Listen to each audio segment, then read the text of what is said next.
On today's episode of The Unwritten Rule, Mizzou football is 2-0 for the first time since 2018, which very much comes with an asterisk. We talked all about that.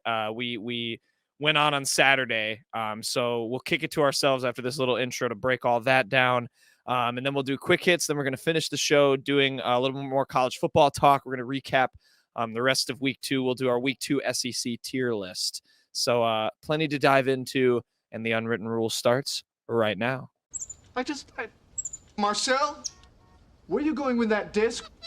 You are not putting that on again. Marcel, okay, if you press that button, you are in very, very big trouble. Attention. Everybody stop what you're doing. It's time for The Unwritten Rule, a Mizzou sports podcast brought to you by the Believe Network, alongside Peyton Haverman and Kenny Van Doren. Here is your host, Jack Knowlton.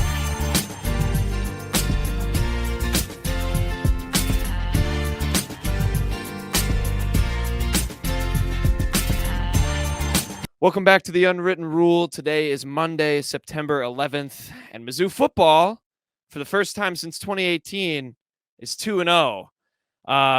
That's obviously the headline story. Doesn't really matter the result. Mizzou football is just 2-0. Doesn't matter that those wins came as a 35-10. Definitely was a lot closer than the scoreline tells against South Dakota. And more importantly, a 23-19 win over Middle Tennessee State University, a team that has quickly become Missouri's bogey team, it seems like, in terms of a non-Power 5 school. Peyton and Kenny, we decided to jump on here Saturday night. We're recording this first part because we have a lot to talk about. And I think we were all just kind of itching to get our takes out there. We're going to record the rest of the show Sunday night. 23-19, Missouri playing Middle Tennessee State in a game. A game of football was had. Again, I don't think you can ignore the headline, you guys. 2-0 for the first time since 2018. Eli Drinkwitz has really turned this ship around, and I think that's the way this narrative should really look. I'm kidding. I'll let you guys take it away. We all watched this game. Yeah, it was a game of football, and yeah, Mizzou coming away with a 23-19 victory. What an embarrassing performance. I'm just gonna start it there. You guys go ahead. Yeah, Drinkwitz in his post game said there are things to improve on, but let me start with the positives. I'll do the same thing. Let's start with the positives. Nate Peat looked really good. I thought Nate Peat, when he got the ball, was maybe Mizzou's best player. The problem was they used him like once in the second half. And I think people know when that was, but that was the only time he was used in the second half. Other positive, Luther Burden, other than that OPI at the end. Very good. That was what you want to see from a wide receiver. One, I do think that first throw of the game for Cook, the deep ball, it wasn't a good ball. It wasn't a great ball. It's a catch I think Luther Burden himself would want to come down with. That's all for positives. That there really is. It was a concerningly bad day. Last week I said if that was Mizzou's worst game against South Dakota, they'd be in good shape, and they immediately had a worse performance than they had against South Dakota. This was a total. It was just a letdown, a big letdown. The headline's going to be the offense. Obviously, it has to be the offense. You can't come in as a 21-point favorite. You put up 23 points total. That's not good enough. You come out in the first quarter, your defense holds them to like negative 20 million yards total in the first quarter, and you're up 3-0 after the first quarter, and you had 4 drives. That's not good enough. Brady, Cook, and the offensive line, not good enough tonight. The run game was largely not good enough. It did seem like Drinkwitz identified what he felt was the biggest issue, and that was the O-line. He said it was hard to imagine he wouldn't have personnel changes on the O-line this week. And first one that came to my mind, Cameron Johnson might have played his last snap as a starter because he was a total train wreck tonight. Got bowled over on the very big play that was Brady Cook fumbling through the end zone on the safety that was his man. Javon Foster was not very good tonight. It happens. I know. I mean, for Javon Foster, he's been as steady as an O-lineman as you can find really in the SEC for almost all of the time he started for Mizzou, but he was not very good tonight. Nobody really had a good night. I mean, Marcellus Johnson, the other transfer from Eastern Michigan, I mean, he had that critical false start that ultimately didn't mean much, but it was something that can't happen. And just the constant penalties from this O-line. I mean, it was like watching a worse version of the 2022 offense. It was just a total disaster. There was a stretch in the third quarter where I was like, okay, I think they're actually going to send us home a little happy here. They were really they came out of the half aggressive on offense. Cook had that deep shot to Luther Burden for 44 yards that led to a touchdown catch where Theo Weiss did what Theo Weiss should be able to do for this offense, and that's win a jump ball. He used every bit of his 6'4", 6'5", whatever it is, frame, went up, high pointed a ball, touchdown Mizzou. The drive after that, I mean, they were just very efficient the first two drives, and they were efficient on the third drive and got into Middle Tennessee State territory again. Cook messes up a little bit on a read option, but still 4th and half a yard. And this is where I think things went from just, oh, this is kind of a bad performance to this is a problem. Eli Drinkwitz decides to punt on 4th and 1, a decision that he's been conservative almost his entire time here when it comes to these decisions. So it is you should kind of expect it, but this was next level. I mean, your offense is looking the best it has in any stretch this season. It's 4th and half a yard. You need to trust that you can get half a yard some way, somehow against Middle Tennessee State. Okay, you're up 13. There's very little risk in doing it, but instead he opts to punt, a decision that was so bad the entire stadium booed it. The beat writers even were kind of questioning this. The offense, according to one tweet, I'd have to go find it, looked like they wanted to go for it. And what do you know? It doesn't pay off. Middle Tennessee marches down the field. They score. This game it looked for a minute like Middle Tennessee really was going to pull this out. That decision was bafflingly bad, and that it's not going to change. He's always going to, I think, go. If he could do that over again, I think it would still punt, and I think that's a problem. But I'll let you guys start to go. Those were just my initial thoughts. Yeah. Two of the big things that you heard a lot last season was getting the explosive plays on offense and bringing chaos on defense. We really haven't seen that through the first two games. Of course, you're going to face an FCS team. You're going to face, middle of the road, smaller end Division I team in Middle Tennessee as you move your way into the SEC, as you move your way into playing Kansas State in week 3.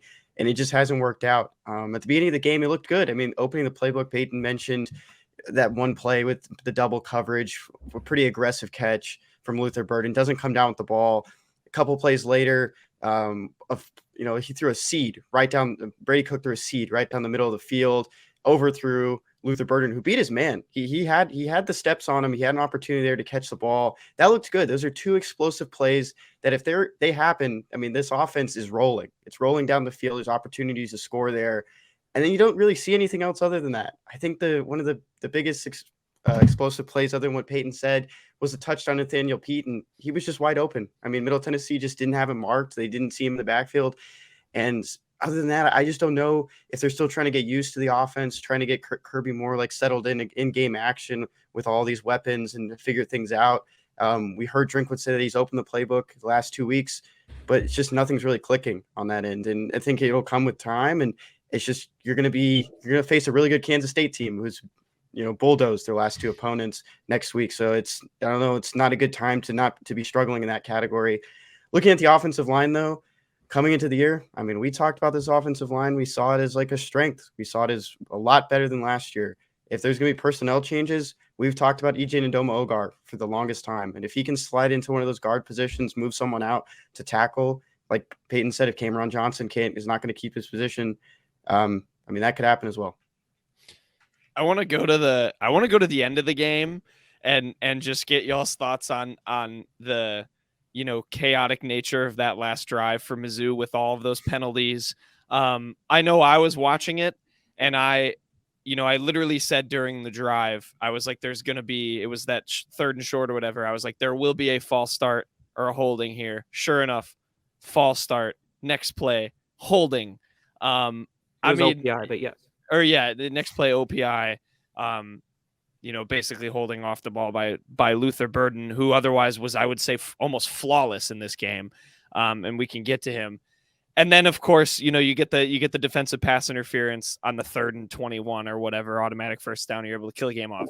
Like, how many times are we gonna have this conversation? I mean, we got texts from our friends and other writers and stuff of you think Drinkwitz is gonna say that we're gonna have to cut down on penalties from the offensive line? Like, this is ridiculous. I mean, let's call it for what it is. I think the fact you're going to say there needs to be personnel changes is an understatement. I mean, this offensive line, there were 2 guys on this list that made the PFF, whatever, had the best grades against South Dakota. And then you go and lay an egg like this against Middle Tennessee. That's unacceptable by Mizzou standards. I mean, come on.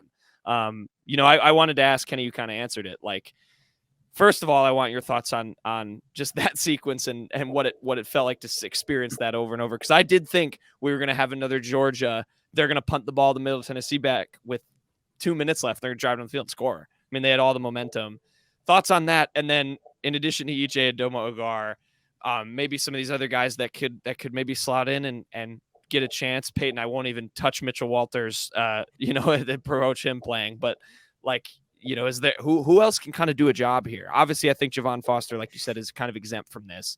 He can at least be allowed a little bit to have a bad game with his track record. But what the heck? Like, they got to figure this out. The O-line, I mean, it was one step forward against South Dakota, about 40 steps backward today. I mean, Drinkwitz really, that was the thing he really kind of harped on the most in the post-game press conference, was that the unit was not good enough tonight. And I have to agree for the most part. I know a lot of people, it's so easy to point the finger at Brady Cook, and Brady Cook was not good tonight. Let me preface that. I don't think he played very well. But how good can you expect him to play? I mean, really, there's 2 things that really should have been better tonight that would have helped mitigate Brady Cook's performance. For one, the play calling when Middle Tennessee is blitzing as much as they would, ball's got to come out faster. Call up some little quick outs, call up slants, call a screen. I don't care what it is. Ball has got to come out faster. And it looked like Brady, maybe the play calls were like that and Brady was just thinking too much. Maybe he was holding on too long. But it was not good. The ball needed to come out faster. The second thing, the O-line just could not handle the pass rush. And they were playing Middle Tennessee State. They were playing Middle Tennessee State. There was a guy, they had a backup linebacker who had 2 sacks in the first half. Yeah, and I mean, the run game even, I mean, in the second half, it really started to fade. I mean, Cody Schrader just had no room to really move for a while. Just looking at it, I mean, Kenny touched on it already. The most obvious guy that we've talked about over and over, EJ Doma-Ogar stepping into one of the guard positions. I don't know, obviously, which person Drinkwitz is thinking about maybe moving off the O-line. I'd have to imagine it's Cameron Johnson, just from connecting the dots from he lost the center position battle so quickly and he just got blown up a couple times tonight. He would have to be the one I would imagine is kind of being looked at. That would probably be EJ Doma-Ogar's spot. I will touch on Mitch Walters. He is listed as the backup right tackle now, so he can move inside, but I kind of doubt that's what they're going to look at. They've seen what he can do. It's not much. So I don't imagine we'll have to deal with that again. I'll go against what you might expect. I don't think Connor Tollison is in any danger. I think he's totally fine at center. He had the weird snap infraction tonight, but he was never the guy that when there was someone in the backfield that he looked like he got beat. Obviously, I wasn't watching the O-line every play, but I don't know. It was just a messy night for everyone. Even the defense. I mean, we haven't really touched on it. I don't think the defense played super well, and it's not really their fault. They had some tough situations to be put into, but I mean, even when they punted the ball, Mizzou punted the ball when they probably should have gone for it on 4th and 1. They did not respond and get Mizzou's offense back on the field. Like, it was just a bad night for everybody. Yeah, you said it well and everything there. I actually wanted to touch on the defense a little bit. Yeah. There were some guys that kind of stood up, and you saw some good plays from it. Niles Gaddy, who Peyton mentioned, played without gloves on, no sleeves or anything. He had gloves and sleeves on. He was looked like a different player out there his second time. And I think it was one of the first opening drives. I think it was the second drive, maybe from Middle Tennessee. He had a big tackle for loss. He looked good out there. A lot of the secondary guys, guys who not necessarily the cornerbacks, defensive backs, safeties. I'm saying guys, later on the depth chart, that came in for these extra plays, looked pretty good. I mean, Drayden Norwood had a stop, I think it was, I don't know if it was a pass deflection, but he had some, kind of a breakup there. Dalen Carnell looked great. I mean, he's looked good last year as well. He was very underrated in that star position. Looked good today. 8 total tackles, 3 solo. He had a sack, 2 tackles for loss, and a pass breakup. Overall, really great game for him. But coming out of halftime, 3 straight first downs. I mean, three straight plays. And then that's where it's kind of you went into the half. You knew things weren't going right on either side of the ball. No one was playing a really tight game, and that just comes out and it happens. It can be kind of frustrating. And I thought Darius Robinson said it well. This is a quote that Wendell Shepard, friend of the show, tweeted. We won the game, but it's not the standard that we set in the spring. Wins are hard to come by. So anytime you win, it's a blessing. We know we have work to do. So at the end of the day, you're 4 games away from being, extending your season, becoming a postseason team, playing in a bowl game. But you also, barely got past a Conference USA opponent. And I mean, that's a good way to think about it from Darius Robinson, especially someone who is a captain on the defensive side. Yeah, I got a little frustrated with Chris Abrams-Drain at times, because there was one play I know he had where he almost took the ball out of a receiver's hands, but then at the same time, would just have some, kind of risky moments. He had a couple against South Dakota too. And is this are we in a situation with Mizzou where they just need to win the coin toss every time? Because we've had now 2 third quarter drives where it takes nearly half the quarter. South Dakota ran that clock down, and Middle Tennessee drove straight down the field to start the second half. I mean, I hate to akin it to basketball, but Dennis Gates always talks about that middle 8 for his program. That's important. It seems like in football too. But Mizzou's come out flat in the second half is what I'm trying to say on defense, and that's a problem. That was my main issue. The defense has been good, don't get me wrong. Yeah. It has been far from what its peak can be, I think. They have yet to force a turnover through 2 games, and I think that is an issue.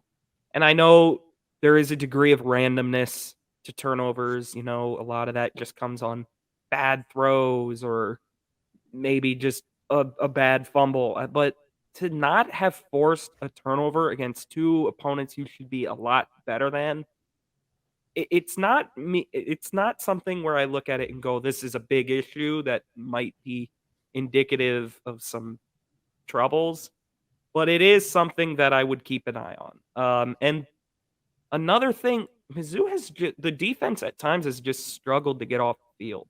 I mean, I don't know, maybe I can find it real quick. Middle Tennessee just converted a lot of third downs tonight. I mean, Mizzou just could not get off the field a lot of the time. They did at the end when it mattered most. And that was what Drink said to open his press conference. The defense did stand tall on 4th and 8, and they came away with the big stop they needed. And yeah, they went 9. Middle Tennessee went 9 for 18 on third downs. That has got to be better. That's just, and I'm glad Darius Robinson had that quote as a defensive captain. We didn't play to our standards, because this cannot be close to the standard. I mean, it was not the best performance for anyone. Yeah, it was a lot of playing down, and I think Mizzou is very guilty of that. And Kenny, that's what I meant to bring up. Drinkwitz won the toss in their first game and wanted the ball first, which you don't see that much, and seemingly wanted to trust his defense to come out and make a statement at the start of the second half. I don't know if you can have that anymore.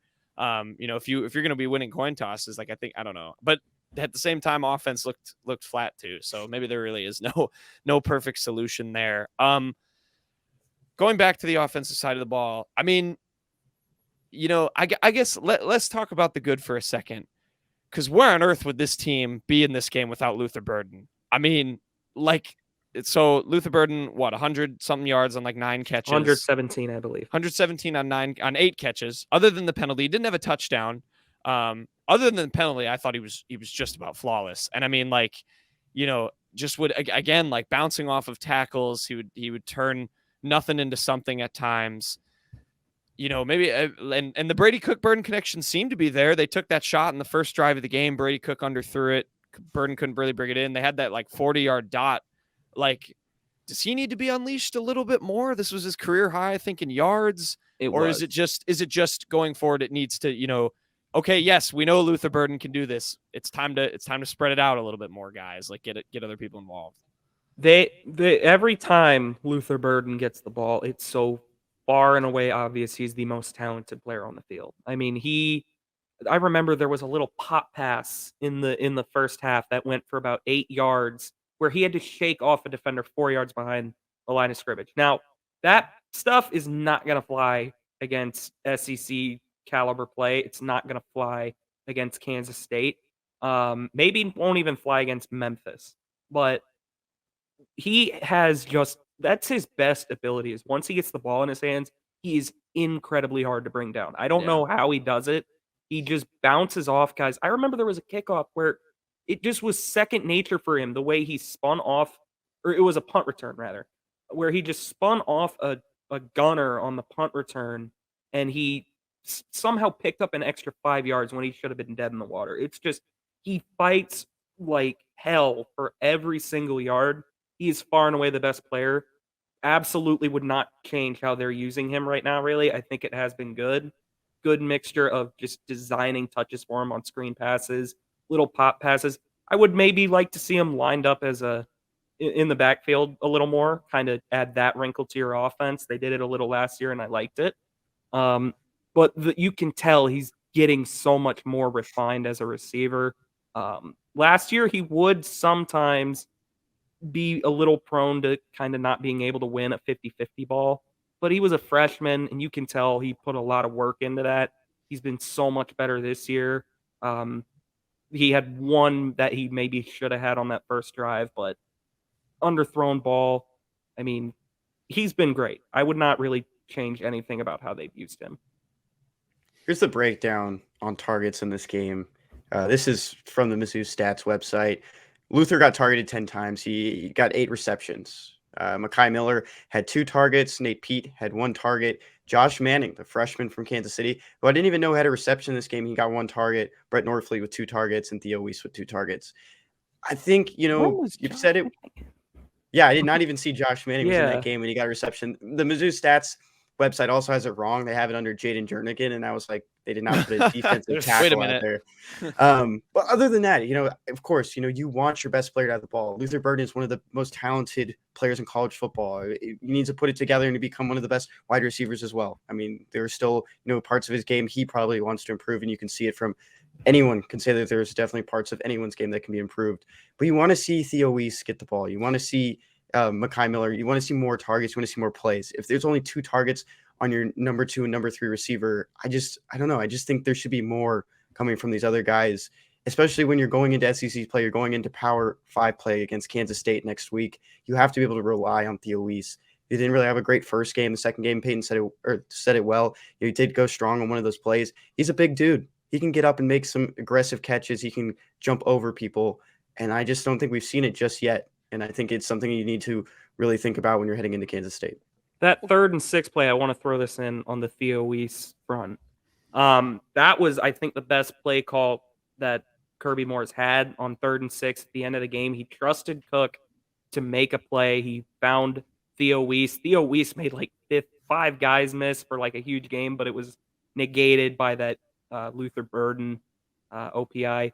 I do agree with that. You want to see him get more involved. There is a lot to work with there, clearly. But yeah.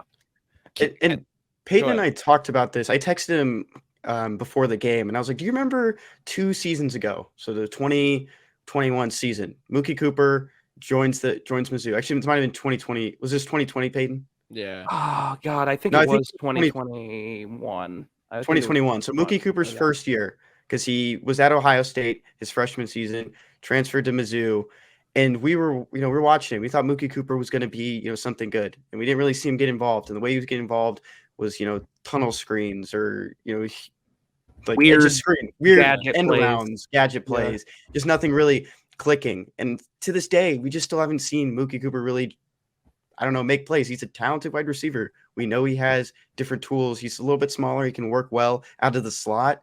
And we saw it well against Florida last season. But it's always like sometimes these wide receivers go missing. And I don't know if it's just the matchups those days. Maybe the plays aren't in favor of them. But I still think there are definitely wide receivers on this roster that could make plays, especially if Luther Burden's going to get, double teamed or up against the best cornerback in the SEC come week 4, week 5. We'll see how it plays out, but there are definitely other guys like Mookie Cooper, like Mekhi Miller. And we see Mekhi Miller flash things at times, but Theo Weiss is just the number one guy that you also want to see just make aggressive catches. Well, Kenny, I want to broaden that out and ask you, because you were kind of hyper-focused on this team last year when it was Drinkwitz calling the plays, and now Kirby Moore is here. And I don't think by the common fan standards, he's blown anybody away with his play calling and, dramatically changed this offense. I know we've seen a little bit more explosivity, especially with Luther. I think that, like Peyton put it well, it's going to come naturally as he develops. But what have you noticed really a difference in these first 2 games with him at the helm now? And other than, I think you said it well about the wide receivers, but what needs to kind of change and continue if this offense is going to become more dynamic with finally someone else calling the plays?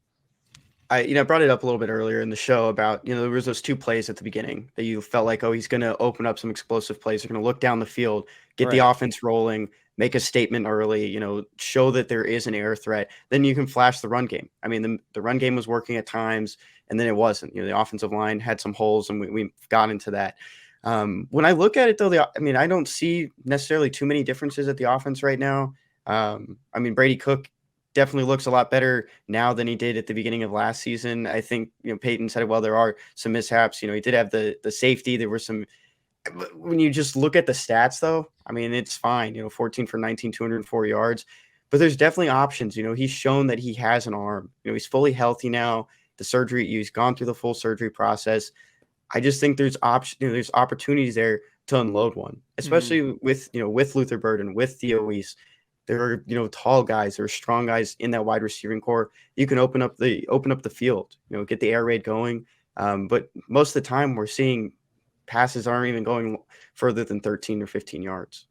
That is, I think, my biggest fear with this team right now is the offense we've seen. And I really don't believe Drinkwitz and co are holding anything back. I think that would be really dumb. And I don't think they're doing it. Mizzou is doing things right now that you can do to beat South Dakota and you can do to beat Middle Tennessee State. They're handing the ball off a million times a game and not throwing. But you look at it tonight, 46 run plays, technically, that includes sacks and everything, I believe, to 19 passes, that you're not going to win you're not going to win SEC games that way. You're not going to pound the rock and beat teams on the ground. You don't have the O-line to do it. Even if this O-line does wind up looking improved from last season, which I believe it will ultimately when it's all said and done. I think tonight was not great, but I think they're better than what they showed tonight. They need to find a way to air it out more. Okay, this is otherwise you need to look at everything you're doing. Brady Cook, I think, is capable. They showed it at the end of the year last year when Bush Hamden was calling plays. Brady Cook has the legs and just a good enough arm to produce a solid SEC offense, and that is all Mizzou needs to be to win 7 or 8 games. They need to be a decent SEC offense, and provided the defense doesn't take too big a step back, they will win plenty of games. But you are not going to get there running the ball 46 times and throwing 19. That is not good. Not a good ratio. It's doing things to beat lower competition. Like I mean, I was watching things in the first half. I don't know how I saw maybe 3 plays where I thought that would work against a Power 5 team. And that is really bad. It's so like, I watch and I don't want to purposely compare them to an Alabama or a Georgia or the higher ups of the SEC because they're not there and they don't have the talent to do this. But it's so like passive. Like it looks like everyone's kind of like a little nervous out there, except for when like Luther Burden gets the ball. And like Kenny said, it's getting really frustrating to watch because they have weapons. There are people that like, Theo Wease had 1,000 yards in his career at Oklahoma before he came to Mizzou. And it doesn't look like, he's going to get anywhere close to there with the offense they're running. Like, I don't know. It's just it just feels so passive and so tentative when you can like, you especially against these teams, it feels like you can unleash a little bit more. I just realized, by the way, that you sparked my memory there. That completion that they have in the books as going to Jaden Jernigan, that was Dennis Jackson. I remember that play. Okay. It was Dennis Jackson, not Josh Manning. Yeah. But yeah, no, I agree with you completely, Knowlton. It's too vanilla right now. Yeah. And I think I don't like I have not been very impressed by Kirby Moore. I really, really liked what they did to start the second half. I thought it was way more creative. I thought that play to Pete, yes, it was a blown coverage, but I think it was they were able to scheme it up that way. I think it was a nice little motion for Pete out of the backfield, even if it's covered up. I mean, it looked like a creative play. It looked way more creative. They were taking more shots, and then Drinkwitz punts the ball there on that 4th and 1. Yeah. It just kind of throws everything off. Like they were in rhythm. I think we were starting to get a taste of what they could be, and it was too brief, and it was and that's not good either. Like when one thing doesn't go your way, it can upend the entire game like that. It's not a good sign. I just like, I watch like even a Jalen Milroe, who is not a very good quarterback. I watch him be allowed to just chuck the ball 50 yards down the field on a 1st and 10, just taking a shot. And I'm like, but like Mizzou's not going to do this. They're going to hand the ball off. They throw a little check down or do whatever. And I don't know. Yeah. And I think it's defined by that punting on a 4th and 1 at the 50, just that kind of conservatism. I think this game may have been, if it's defined almost by one moment, could you even, other than the punt, could you argue it's this the Harrison Mevis extra point miss? We didn't talk about that at all. Not that it's a super quintessential part of the game. They pulled out the win in the end, but I mean, in terms of a comedy of errors, so to speak, that went on at times, that I almost felt like defined them all. Yeah, I mean, go ahead. I mean, I know people are very angry with it. It's his first ever PAT miss. Yeah. You got to watch it, and you know that they're having troubles with the long snappers. They're having troubles with holding. The ball wasn't on the ground. Like it was barely like he was moving it, wobbling it, and I'm I know it's a chip shot. It's always going to be a chip shot. But it was a terrible hold, and you have to realize holding is a big part of making any kick, no matter where the kick is. It was a terrible hold, and I mean that's just where it is, and that's something that Eric Link and everyone on special teams needs to figure out.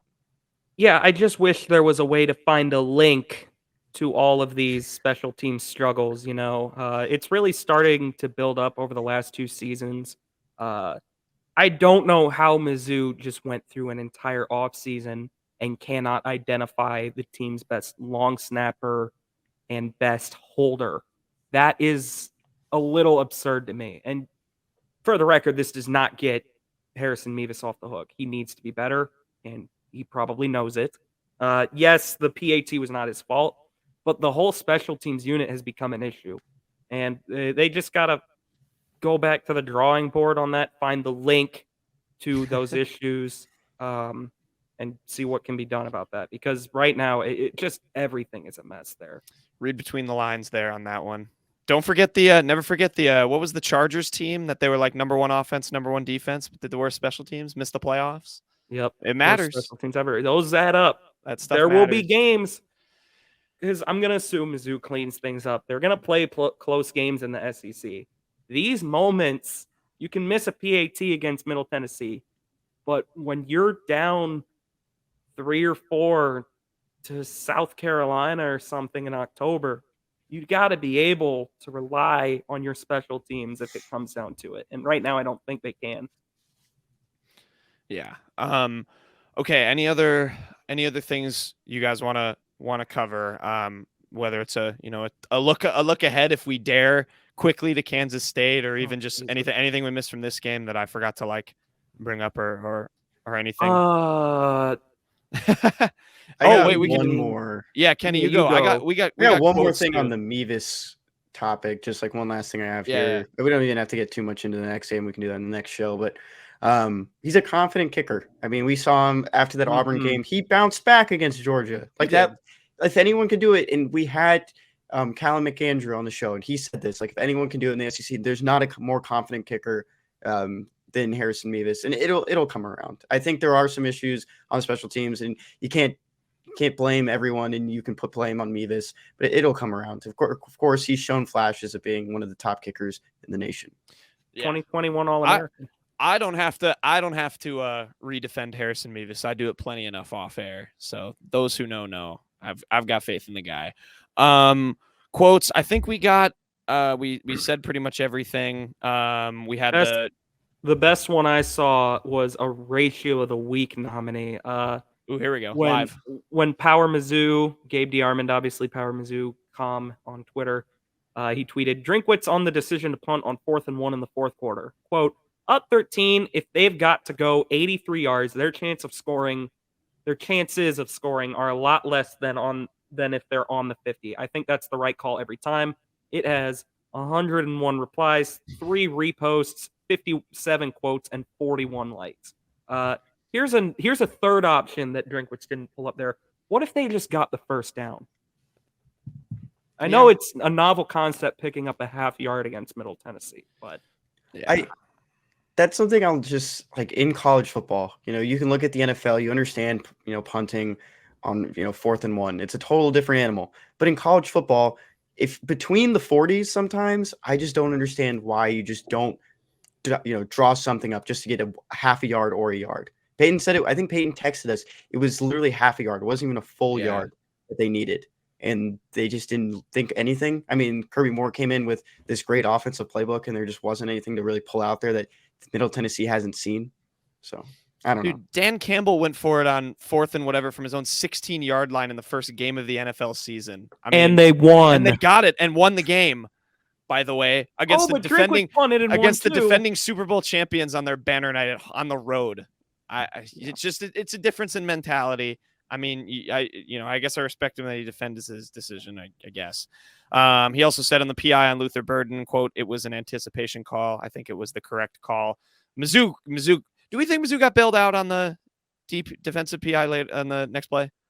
It was DPI. They did get bailed out, yes, because that was that was definitely that was another thing that blew my mind. You're not confident enough to run the ball or something on 4th and half a yard, but on 3rd and 20 whatever, you're fine with Brady Cook chucking a deep ball instead of trying to get Middle Tennessee to like use their last time out. It was just a messy night. My final thing, this is even worse to have this type of performance happen when you had so many recruits in the building. I mean, you had Nwaneri there, you had Isaiah Mosey there. I mean, there were so many guys in the building, and this was a bad performance. And we've said this a million times. The recruiting is not over until that pen hits the paper on the NLI in December. And right now, it sucks to say it, but if you're Williams Nwaneri, you'd have to think you'd be like, that was interesting, huh? I mean, it was just that bad of a performance. It really was. That's last season when Mizzou beat Vandy on homecoming. I didn't think I could feel worse after a win, and they did it tonight. There you go. Rumor That's what has it, Go ahead. Nwaneri was wearing Oklahoma shoes on his visit. No, don't do this, Kenny. Was it Parker Thune? Don't fan the Parker- flames. Parker Thune says that is, quote, definitely notable. Yeah. Hashtag interesting. Yeah. Only thing I'll say about the K-State game, by the way, is if they played like this next week, they will lose by 50 plus. I mean, it will not be a close game. Yeah. One last thing. I don't want to get too big into Kansas State because we can do that next episode and give all of our attention to that. Percentage on how much of the crowd will be purple. I was thinking the same thing. It's sold out. It's sold out. There going to be a lot of Kansas State fans there. There will be a lot. I still think it's closer to 80-20 than it is to 50-50. That's fair. Okay. I heard. I would say it's 70-30. Yeah, I would do that. For what it's worth, I heard Middle Tennessee State fans on the ESPN broadcast yelling, block that kick when Mizzou had extra points tonight. I think it's because Mizzou fans were so stunned they had nothing to say. There was not a sound on the broadcast when Mizzou kneeled it out. There was not a peep in that stadium. Oh, I heard good something. On the fans. Good on the fans for that. Get angry. I heard him booing a couple times. It was good. Sorry. Someone yelled Drinkwitz, your days are numbered. I heard that too. I thought I heard that too. That came through. Right when Brady put down the final knee. I thought I heard that. Yeah. Wow. Yeah. Someone found the mic. Got it. He yelled out enough that the booth could hear it above them. It picked it up. Yeah. I meant to bring up the recruits. Thank you for doing that, Peyton. Yeah. Mizzou 23, Middle Tennessee 19. Tigers are 2-0 for the first time since 2018. Again, that's what you can go back. Take it away. Record banners fly forever. What is that? What is that they say? Record still stands. Banners fly forever. Banners fly forever. You need to go 4-6 to make a bowl game now. Yep. Okay. Good stuff. With that, we're going to kick it back to ourselves on Sunday, future selves, and do quick hits in the rest of the show. So stay tuned.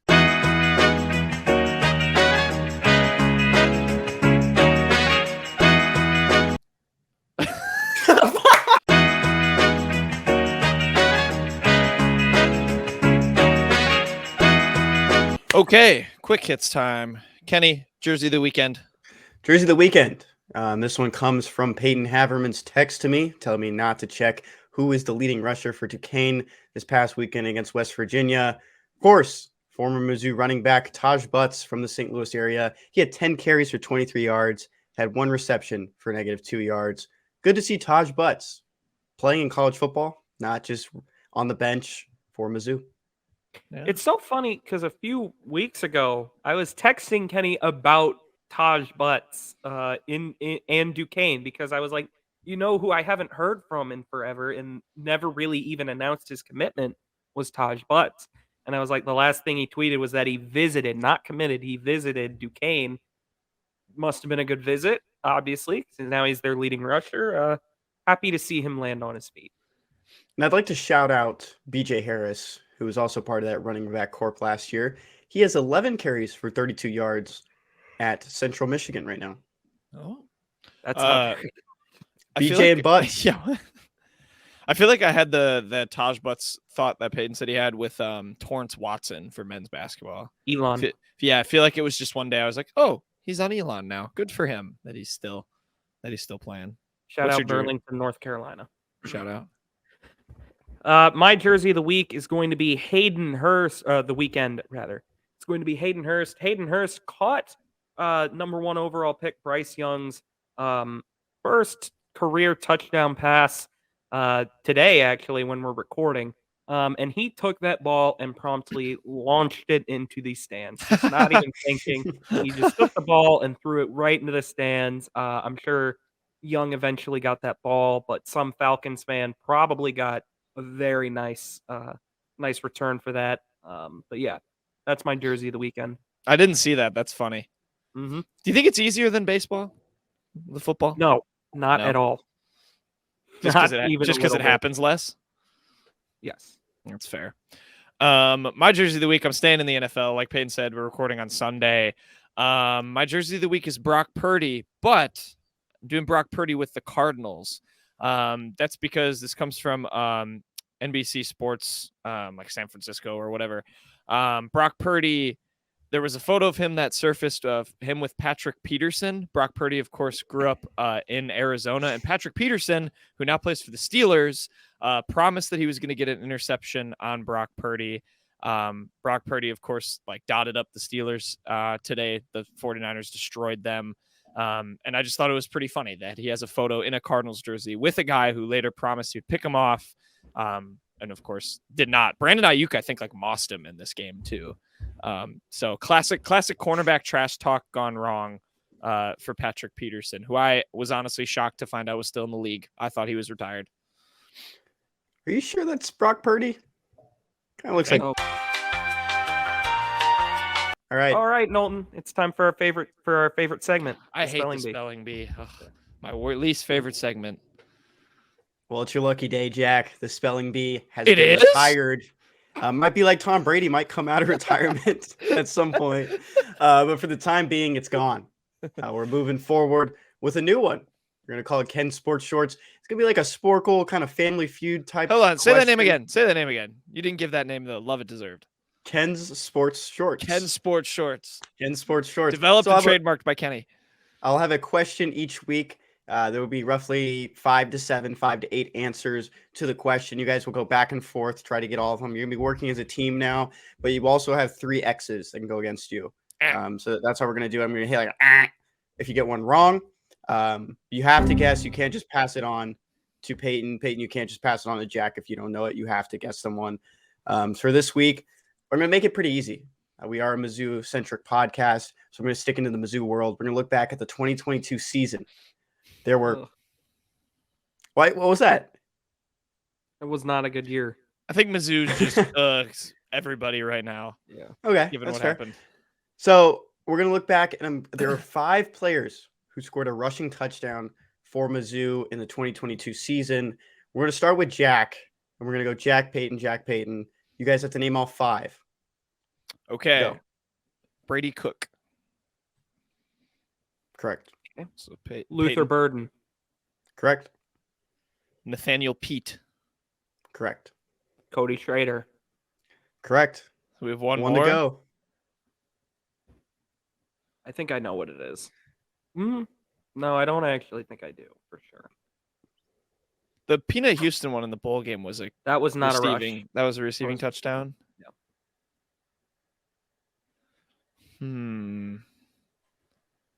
I have It's got to be a receiver, right? 3, 2. What? Wait, we're One. timed? Why Yeah, are we you're Yes, timed? you gotta put guess. You gotta go. It's quick hits, man. Gotta give me a running back. Taj Butts. I don't know. Definitely, No, it's definitely not right. No, That's one definitely X. not. Peyton. How much time? I didn't know we had that much time. Limited time. I want to say I'm between Dominic Lovett and Michael Cox or BJ Harris. I don't think it was BJ Harris. So I'm not gonna guess BJ. Oh, Michael Cox sounds right. But who would he have scored against? I don't know. La Tech, maybe. It would have to have been them. Kenny. It's not Horn, is it? No. No, it's not Horn. I'm going to go with Michael Cox. Oh, God. I think it's Lovett, then. It has to be. Is it Jack? Lovett or what about No. What about Mookie Cooper, Peyton? That I was. You ever got a little shovel him. pass or something? Oh, that's a pass. I guess that's a pass. You got a handoff or something? End around? I'm trying to think through every game, and this was definitely not an SEC play. I think it's got to be Lovett or Cooper, and I'm leaning Lovett. You leaning Lovett? You want me to go with that? I'll go with that. That's your call. I don't have anything better. Dominic Lovett, Kenny. That is incorrect. You guys went 4 for 5. Was it Mookie Cooper? It was BJ Harris. You guys said his name. Are you? So when did BJ When- Harris yeah, what game? score? So BJ Harris had Had to be 4 locked attempts for back. 18 yards and a touchdown against Louisiana Tech. Oh. What a I remember the touchdown. It was at I the had end of the no game, too. recollection of it, Yeah, me neither. but Good segment. Do you remember who the quarterback was that probably handed it off to him? Because it Jack wasn't Brady Abraham. Cook. It was Jack Abraham. yeah. DK Metcalf, groom Now of, in dental what is it? school. He's not in dental school. He decided not to become Oh, a that's dentist. right. He's related to. He was like a groomsman at DK Metcalf's wedding or something, or DK other way around. Metcalf was Other a way around. groomsman at his. Yeah. Yeah. Yeah. Oh, moving on. Good segment. Yeah. Yeah, that was fun. All right. We'll do that every weekend now. So for every Monday show, you'll hear that new segment. You can play Thank along with us. God, I do not have to spell anymore. I'll tweet it sometimes too, just to let other people get an opportunity to do it if you're a Twitter person or name the X, 5. whichever one you call it. Name And the every 5. weekend, you'll still get guessed at college, which I will It's true. probably win. I will probably win. Okay. Best Shut speech up. of the week. We have something we're going to add on. We'll explain it on the next show. So on Friday's show about what best speech of the weekend is going to be transition to for NFL picks. But for right now, we're sticking with best beats of the week. Scoreboard right now. Jack is 13-14. Chris Olave hit the over on 76 receiving yards, but Brian Hoyer did not start week 1 for the Raiders. I'm currently 16-11. Michigan did not cover against UNLV. Damn you, Barry Odom. Lions did cover against the Chiefs and Peyton. Unfortunately, the Saints did not cover against the Titans. Yeah, And you also got a point back though. Michael Irvin is one of the hosts on Undisputed. That was you were big. at 15-12. So Yeah, you're right. Mike- You're one game behind me.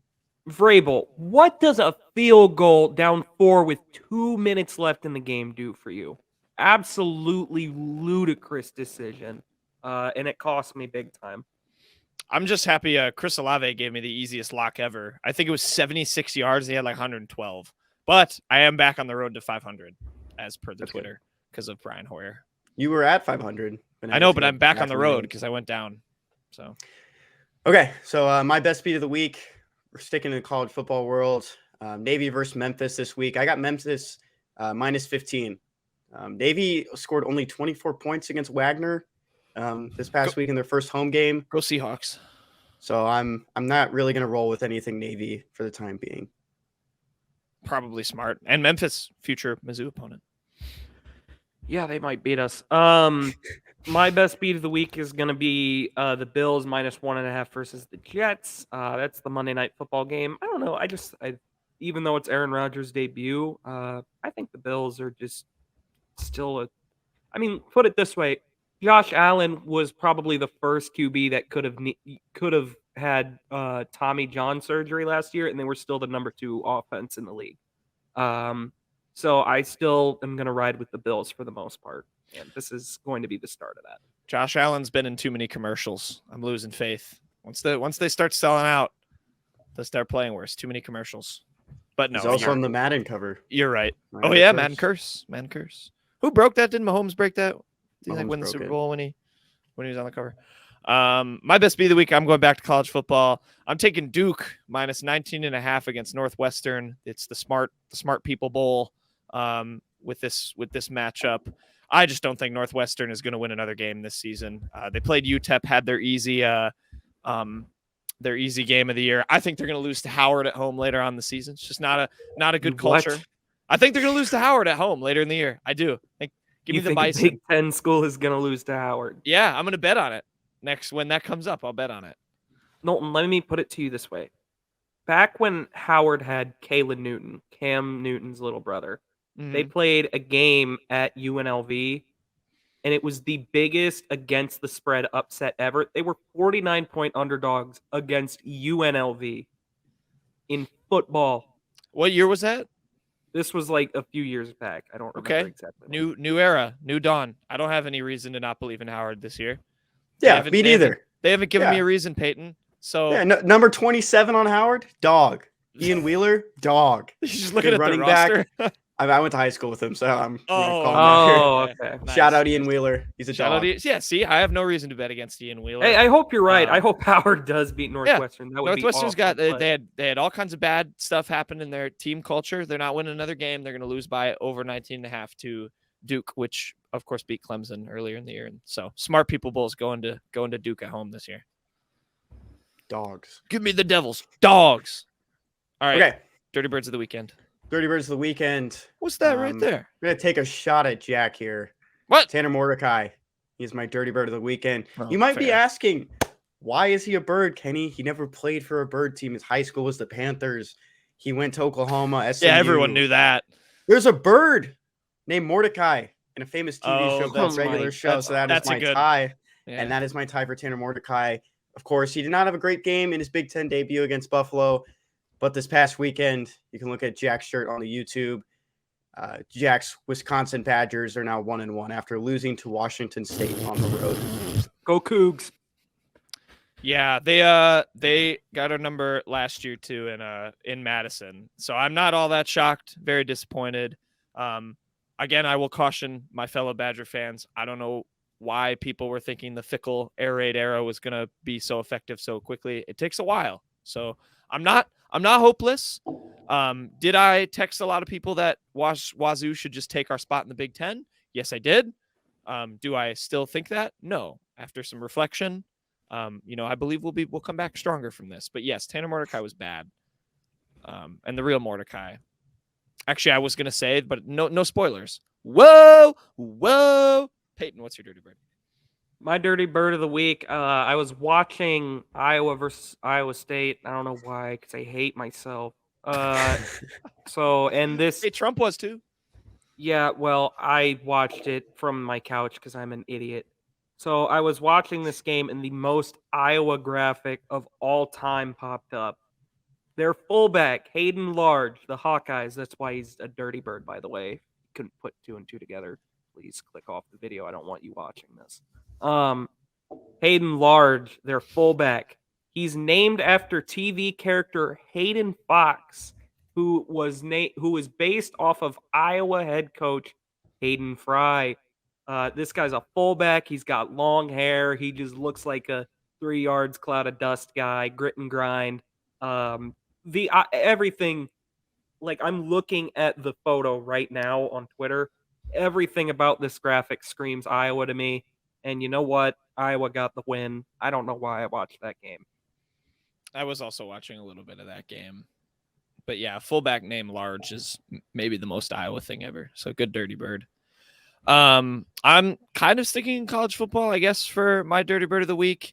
I'm doing Aaron Rodgers. This was tweeted, I think just today, or at least it was sent to me today. Aaron Rodgers went to visit the University of Auburn with CJ Uzoma, who, of course, played his Aaron Rodgers' teammate on the Jets. He went to Auburn. There's a video of him asking Aaron Rodgers to say War Eagle. Aaron Rodgers is all decked in the Auburn stuff, and Aaron Rodgers gives the thumbs down. And you know what? I support that move. He didn't want to say War Eagle, and I'm glad, because War Eagle, dumb chant. They're called the Tigers. I don't know why they have an eagle as their mascot that flies around. It doesn't make any sense, and it's dumb. So don't tweet that. I approve of Aaron Rodgers. I will not tweet that. I don't need the Auburn fans coming after me.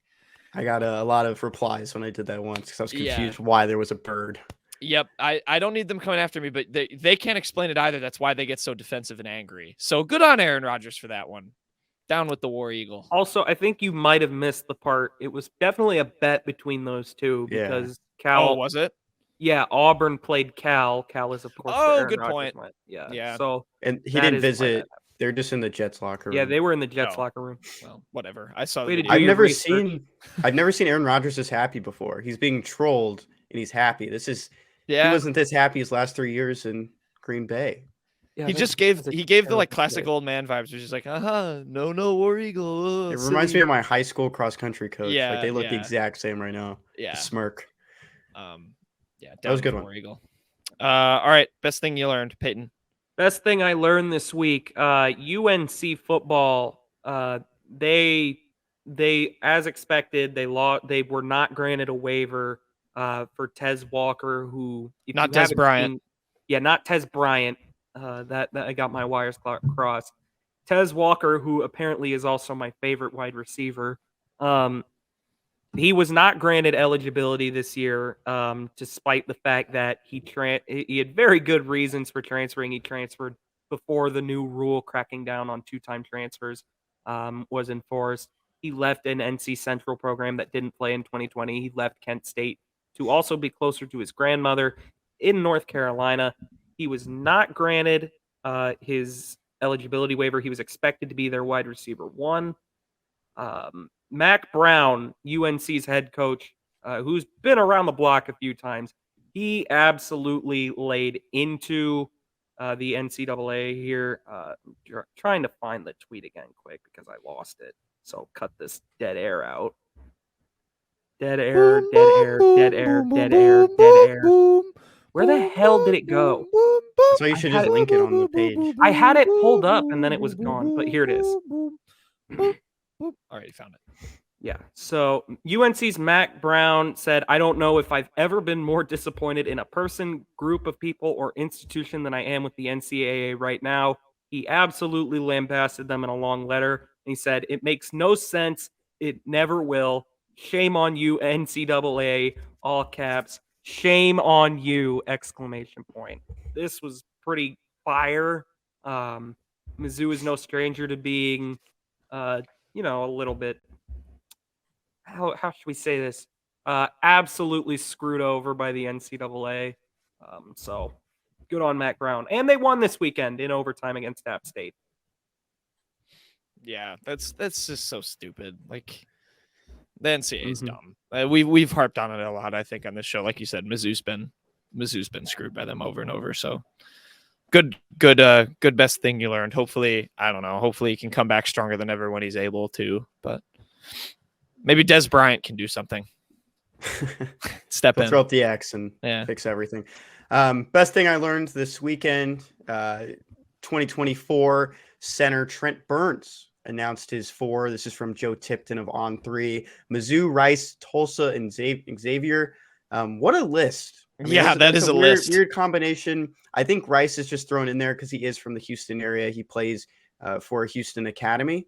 But Tulsa and Xavier, I mean, Xavier's been a basketball school before, but what's up with the Tulsa thing? So I'm going to read you some of the quotes. We like to do this, whichever ones he kind of loads up with more. With more words. Here's the Mizzou one. Coach Dennis Gates recruits me hard, and I like their system. That's it. Rice. I've talked to the coaches for a long time, and they believe in me a lot. They want to build something great at Rice. I've been to the Rice basketball gym. My high school gym was bigger than that. Tulsa. That's such a wait. Can you read the first part of that Rice one again? I've talked to the coaches for a long time. It's just like, they believe in me a lot. And they believe in me a lot. That's such a high schooler answer. Yeah, these are very short answers. Yeah. Tulsa. I like all the coaches and they believe in me and want to develop me. Xavier. I like the play style and coaches, and I think the way they develop their bigs. I like the way they develop their bigs. Oh, there's a lot of like in here. A lot of like. He likes a lot. He certainly likes a lot of things. He really likes a lot. Fun fact about Tulsa: Mizzou's old head coach Frank Haith, who had a very disastrous end to his Mizzou tenure. He left the Mizzou job for, he wasn't fired. He was going to get fired, but he technically left for the Tulsa head coaching job. So, little Mizzou connection there.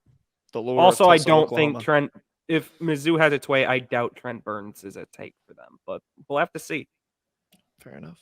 Oh, Frank Haith is at Texas now. I didn't know that. Yeah, he's an assistant. Yeah, he's the assistant. I knew he was at Memphis. Gus Fring's assistant. He left for Texas. Oh, yeah, Gustavo Fring's assistant. Welcome to Los Pues Hermanos. My best thing I learned this week, Coco Gauff, she won her first career major on Saturday. This is very exciting stuff. She's obviously she's kind of been a known name for a while, which is wild because she's only 19. She defeated, I think it's Aryna Sabalenka, 2-6, 6-3, 6-2 in the U.S. Open. The final, again, only 19 years old, and now has just won her first major title. So she's definitely the next big thing in tennis. It was awesome. My favorite part of it was I watched her speech that she gave after she won. She kind of talked some trash and I just kind of bossed up. I'm trying to find the quote quick because she thanked her haters. That was the whole thing. Oh my gosh, I saw she kind of called someone out. She said they took too long or something. The person she was playing, they were just taking too long in between games. I don't know if that was what the shot was that she took. While you're doing that, Jack, I found it. She said, I want to say honestly, thank you to the people who didn't believe in me. A month ago, I won a 500 title and people said I would stop there. 2 weeks ago, I won a 1,000 title and people said it was the biggest thing. That was the biggest it was going to get. 3 weeks later, I'm here with this trophy right now. I've tried my best to carry this with grace and I'm doing my best. So honestly, to those, I thought this part was dope. To those who thought they were putting water on my fire, you were really adding gas to it. And now I'm burning brightly. I was like, damn. At 19 to be that she was really calm in the whole delivery and she's just awesome. I'm just excited that that she finally won a major, but she's going to be the next big thing for a long time. Did you have a thing, Kenny?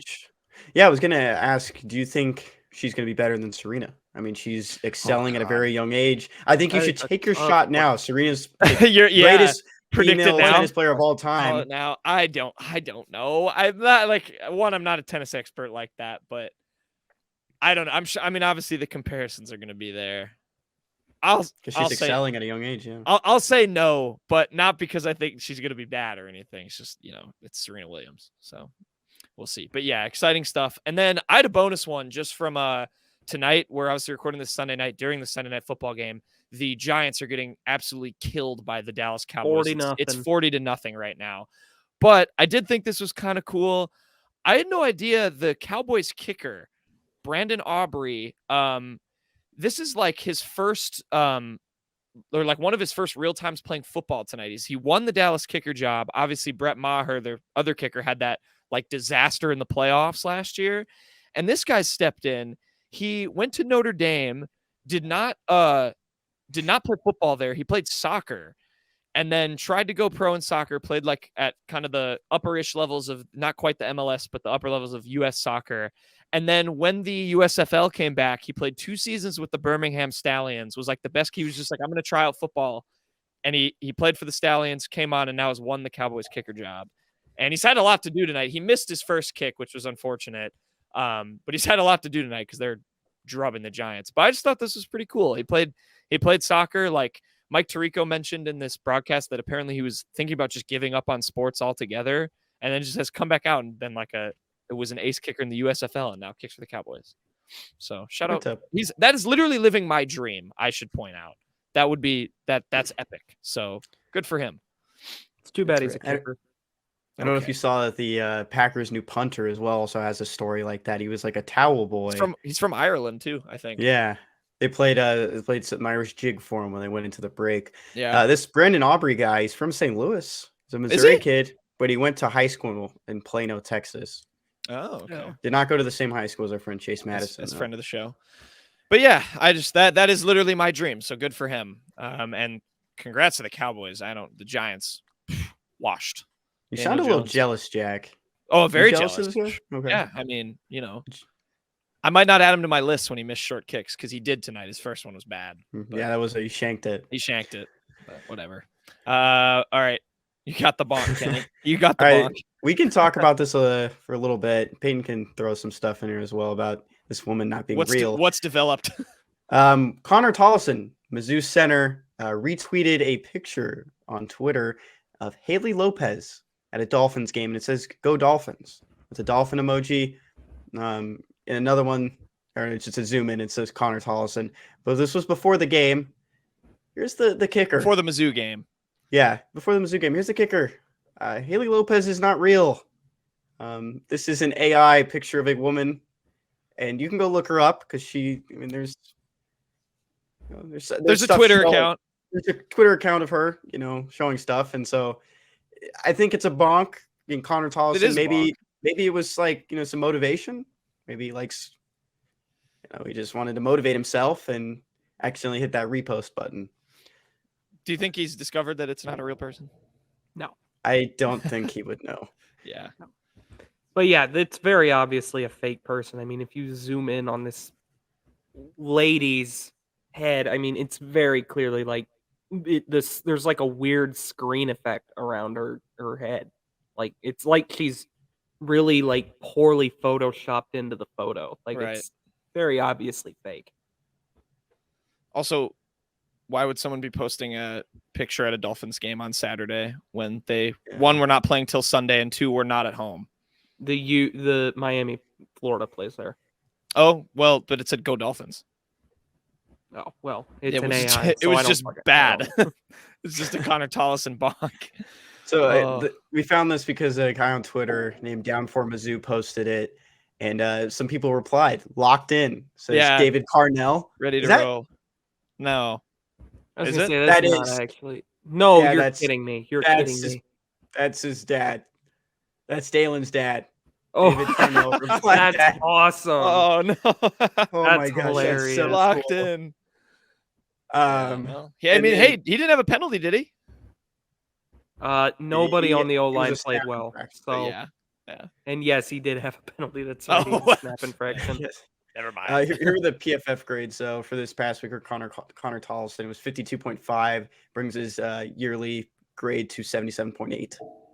Should we have a grade every week since he saw the picture? Yes. We see have if a it bet improves his- on it too. We have a bet on it? Yeah, We do have a bet explained on this it. last week. Oh, well, On the, we didn't on the explain it PFF last Monday grade. Yeah. too. Yeah. Well, Not Eli Drinkwitz replied, no complaints here. Got some bonk replies. yeah. Bonk reply. Bonk. Sub bonk. I did also quote tweet this. He did. With Connor Tollison has hashtag something to prove. With his hashtag. By the way, hashtag STP is quickly approaching like hashtag to the finish line territory with me. Oh, Like dear. this is really starting to turn into a bleak time. So That let's needs a hope it doesn't keep needs a going that way. refresh. What are you gonna pick if it becomes too much? You have to have you have to get a new one. So what was Mizzou's last year in basketball after to the finish line? Was it like I don't know, something like together? April like 1st and something April Dennis 3rd. Gates- April 1st and April 3rd in Houston, Texas. No, that was The not it. hashtag That's is just too all wordy. 8 core values. In I one don't long know. word. We'll look it I'll up. have to get I back don't to you really on that. remember it. But It's I'll just, have it's to get just back all to you 8 on of that. all 8 of the core values. Can you guys name the core values? Nope. Love, trust, Oh, accountability, come on. friendship. Respect. You know we need to embody our 8 core values of friendship, love, accountability, discipline, enthusiasm, toughness, and trust. I forgot the last one, but I used to be able to rattle that off. Dennis every press conference. Whatever they are, I hope They you keep work. drilling them in. They Yeah, work. drill them in. I had such a Dennis moment the other day when I was watching the Nebraska-Colorado game, and Deion, they were talking about an interview they did with Deion, and he was like, yeah, the time of the game I really value the most is the middle 8 portion of the game, which is like Dennis would say that all the time. And I was like, oh, Colorado's in good hands. Deion's thinking like Dennis. He likes the middle 8 part of the game. That was one of Dennis's favorites. That and assist turnover ratio. Those are his big 2. All right, Kenny. I Any mean, other I'm looking hashtag? back in March right now. It's just hashtag MIZ. There's no fun hashtag that he had. I wouldn't be surprised if he ever did a hashtag. It's just good. Hashtag good. I Win. mean, Success. I don't think it was Eli Drinkwitz that came up with hashtag STP either. So No. I think that was sprung out of was it the receivers, if I'm not mistaken? I don't remember. Now it's hashtag NWO. Nasty wideouts. Yes. Drinkwitz was flying in his helicopter the other day. Visiting He the high was. He schools. went to see Ryan Wingo and Jeremiah McClellan. There you go. Yeah, no fun hashtags. Maybe we'll have one next year. Maybe next year. All right. Good quick hits, everyone. With that, we will finish the show and finish the show with, I was about to say finish the show and just end it. We have another segment. We're going to talk more college football. So we'll segue and we're going to do SEC tier list week 2, talk some just other week 2 stuff that happened around the CFB world. Okay, we're going to finish the show. We're going to talk a little week 2 of college football. We'll do the SEC tier list. Not much eventfulness outside of the SEC this week. I think the 2 games we want to touch on, one, we can quick hit on Deion just because he is the story right now. They crushed Nebraska. I almost thought it was more embarrassing for Nebraska than it was impressive by Colorado. But Shedeur Sanders had another really good game. And yeah, I mean, how real is this for you guys now? It's two wins. I know it's Nebraska, and their quarterback was terrible. If we were doing a Big Ten tier, I would probably put him in dog water. But He might have I to go in Vandy. it could even be that. Might be where he ends Yeah. up next year. Colorado, geez, Daniel Jones almost threw another pick. Colorado, they real enough for you guys yet? I don't know.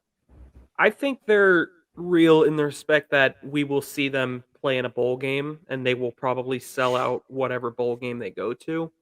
I'm not quite at the level where I think they're going to compete with an Oregon or a USC, but at the very least, they have my attention.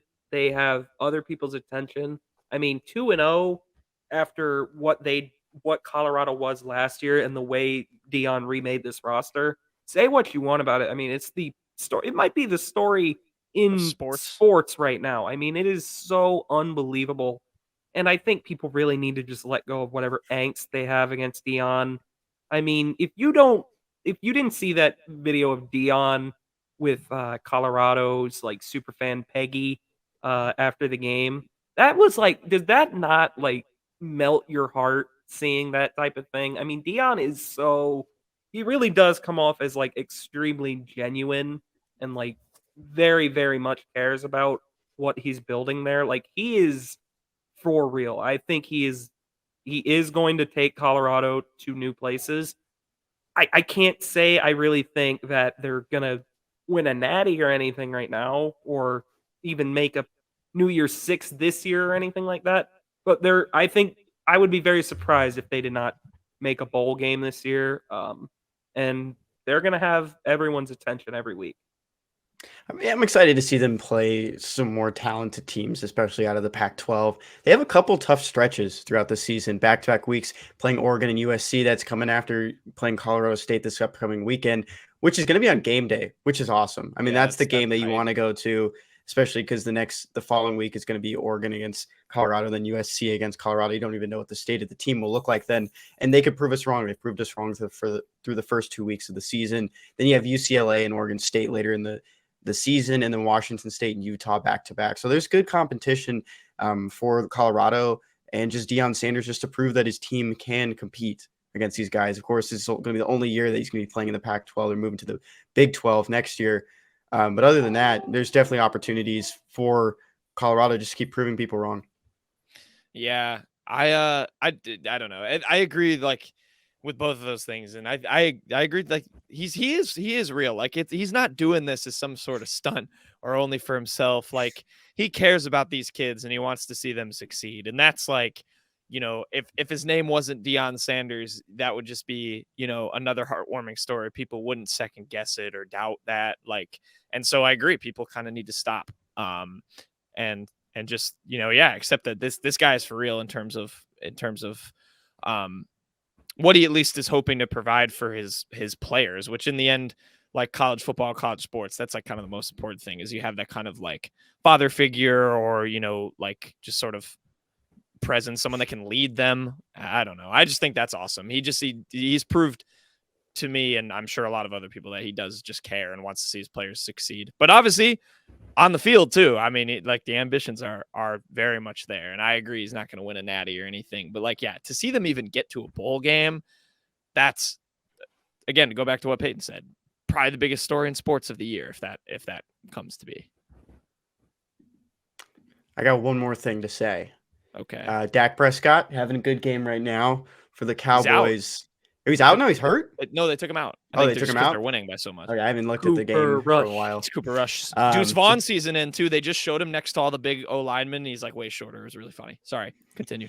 So I wanted to look at my future bet on this one. Of course, it's the unwritten rule currency. It's not real because I'm not in a state where I can actually bet on these games. But Dak Prescott minus 225 to have more interceptions in the 2023 regular season than Shadur Sanders. Shadur Sanders does not have a pick yet. Neither does Dak Prescott. Okay. Dak Prescott was tied for the most last season, even though he did miss some games with that injury. Might come down to the wire. That's all I'm going to say. I actually want to look at Peyton's future real quick, or on the topic of college football as well. He had Akron less than 4 wins. They lost their first game of the season to Temple by 3 points. They won their second game against Morgan State by 3 points. I anticipated a win over Morgan State. So okay, well done. 3 away. Yeah, Kenny, I think you need to let more of the season play out for Dak. This is kind of a very weird situation. That will hit. Even if Dak has a really good year, that will hit. It'll definitely hit. It is I don't even know why that was impossible. Yeah, because Shador is not. Yeah.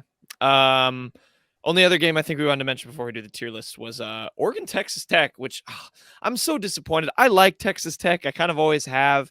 And to start 0-2 is just like they had such high hopes, and they came so close to beating Oregon after having the the Laramie effect, which Mizzou had back in 2019.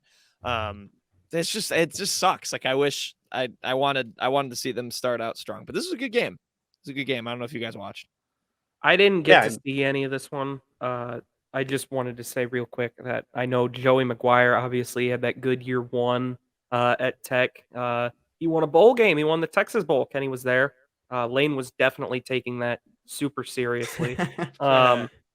And yeah, it's a disappointing start. I still wouldn't say Texas Tech is dead in the water. Those are 2 tough games they lost. Yes, they should have beaten Wyoming. But Wyoming is a good team. I don't think people should lose sight of that. And Oregon, obviously, I mean, Bo Nix is just really turned his career around at Oregon. They're a high-powered offense as well. This was an opportunity for Tyler Shaw to show out against his former team as well. It's pronounced Shuck, believe it or not. Good point. I looked it up and it's Shao. What? I did a pronunciation guide and it told me Shao. I read it and played no in my way ear. it's Shuck. I've heard Shuck for 4 years. Okay, he just tweeted. I mean, I found a tweet where he said it's pronounced Shuck, but I'm using an American pronunciation guide of his name and it said Shao. Okay, well, the American pronunciation is wrong. Shao Shuck Redemption.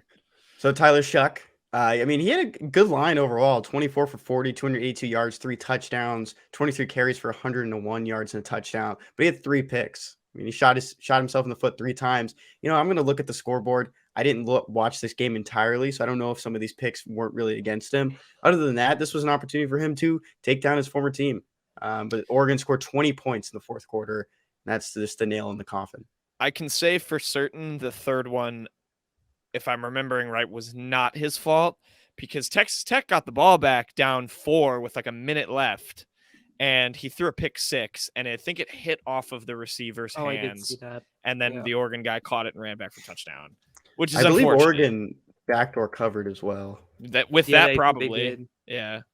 It's a shame Tech is struggling. I mean, they played musical chairs with their QBs last year, too. I mean, they had Donovan Smith at the beginning of the year, who's now at Houston. They had Shuck, who ultimately was the guy that won it out. There was a freshman that started a couple games for them, and he was not great. That's been kind of the one thing that's plagued them.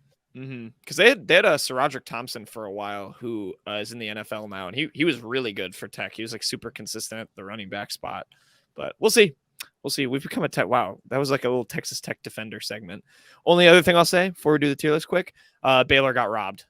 That was PI. They did not. It was a good no call. You let them play. Nope, wrong. Let them play. Nope, should have been an untimed down for the win. Oh, well. I did see someone. One of our friends, Jack Sarkis, said it well that defensive back should just ran right into the locker room, not even done anything, just put his head down, ran away, because he was the reason that play, like they had the 1 second left, like he that was his man that went out of bounds. Oh yeah, on the long pass. But he was celebrating, he threw his helmet off, spiked it on the field, was yelling, throwing his hands up, and I'm like, man, like you might have gotten away with something there. You barely beat a Baylor team that's lost to Air Force and Texas State in their last 2 games before that. Calm down. They lost to Air Force in the Armed Forces Bowl. There is nothing wrong with losing to an arm of a branch of the U.S. military in the Armed Forces. An arm of the Armed Forces. All right. Should we do the tier list? Yep. Yeah. All right. Tier list. We went through and put it in off air, but we can change stuff this week. So to start, we had the Georgia and Alabama tier. Obviously, that is no more. It is now just called Georgia, and the only team in it is Georgia. I think that's a safe place to start. They beat Ball State 45-3. Honestly, not as much as I would have expected. It was worse than that. I mean, Georgia looked a lot better than they did against UT Martin. There was a funny interception in this game. Ball State's quarterback, who I'm not even going to bother to look up his name. He threw a ball and it bounced off the calf of one of Ball State's own players, popped in the air, and then was intercepted by Georgia. Brutal. That's not a mid-major thing to happen to a team against the Lane national Hatcher championship competitor. Is the Ball State That's QB's the Ball State name. QB name. That's the last time you'll ever hear that name. Research Kenny. Yeah. Unless he transfers. Then our next tier, we went one below. Before winter this week, we have the so back tier. Who might be in the so back tier, you ask? Well, the team that's been back every year for the past 15 years, if you ask their fans. We're putting Texas in there. Wait a minute, Jack. Texas aren't in the SEC. They will be next year. And you know what? They beat Alabama. And this is the game I think that most people are going to talk about. Obviously, it was 3-11, huge game in Tuscaloosa. The way it all ended last year with Bama barely pulling it out against the Longhorns. First thing I want to go to, I didn't realize Alabama's non-con streak was that long.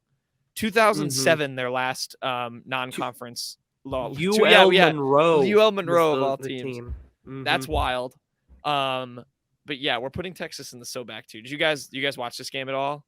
I saw the end because it was at the same time as the Mizzou game, but I did catch the last probably 20 minutes of it.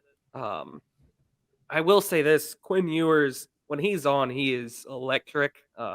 Absolutely the streakiest quarterback I've ever seen. But when he's in a groove, he's in a groove. Yeah.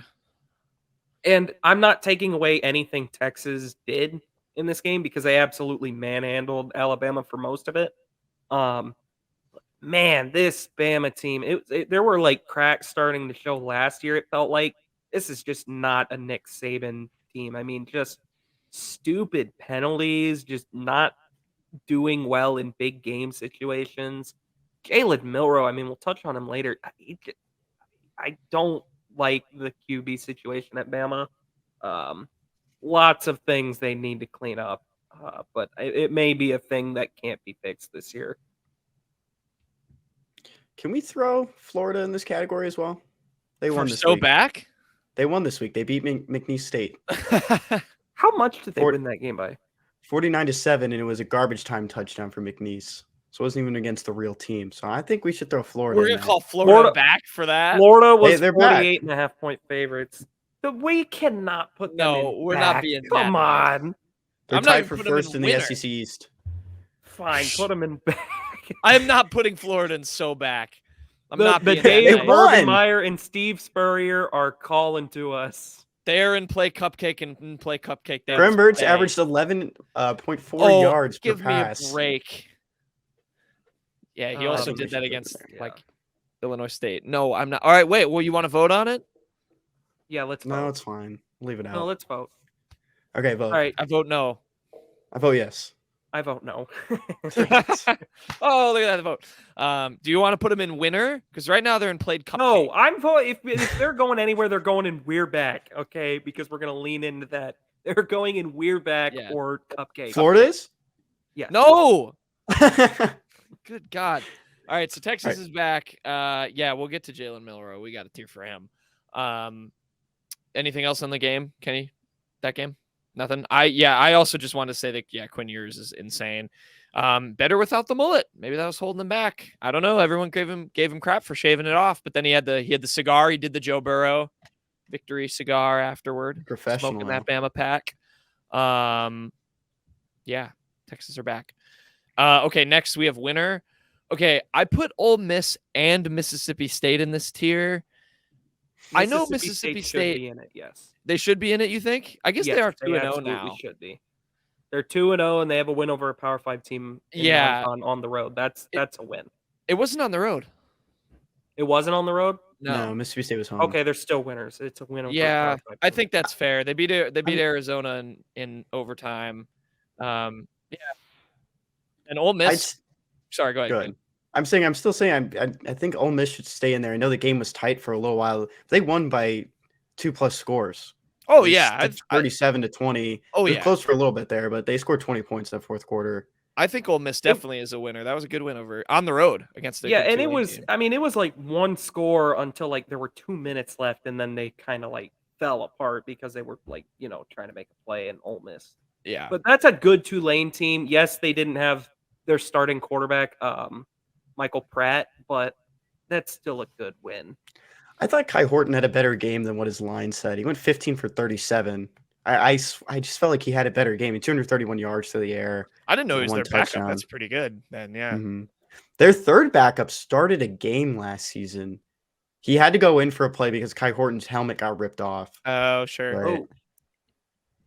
Yeah. His helmet got ripped off, and an Ole Miss player like just slammed it on the ground. And Kai Horton was like, it was like the meme from What's that movie where he goes like this, where he looks around? Oh, Pulp Fiction. I know what you're talking about. This Fiction. isn't a lost reference. Yeah, Pulp yeah. Fiction. He looks around. That was Kai Horton. He was like, did he just He's John spike my helmet? Travolta. Yeah. Yeah, he John Travolta'd it. Not a great game from Judkins. He's supposed to be pretty good, right, for Ole Miss, the running back. Yeah. So, 18 It's been the carries, Dart 48 show yards. for the most part. yeah.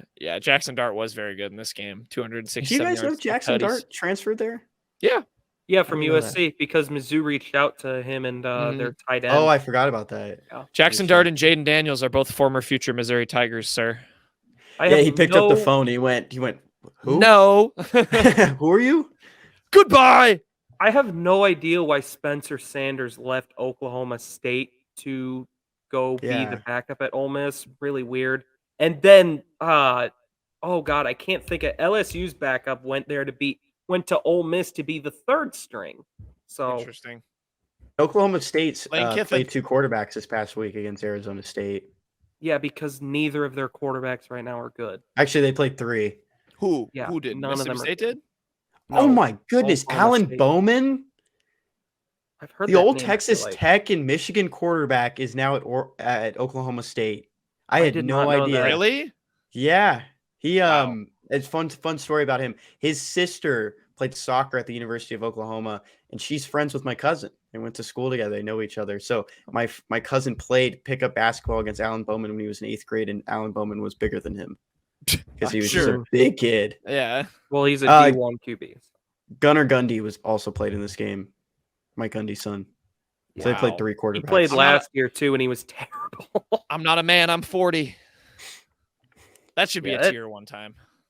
That program is starting to slip a bit. I mean, that's Yeah. kind of ridiculous.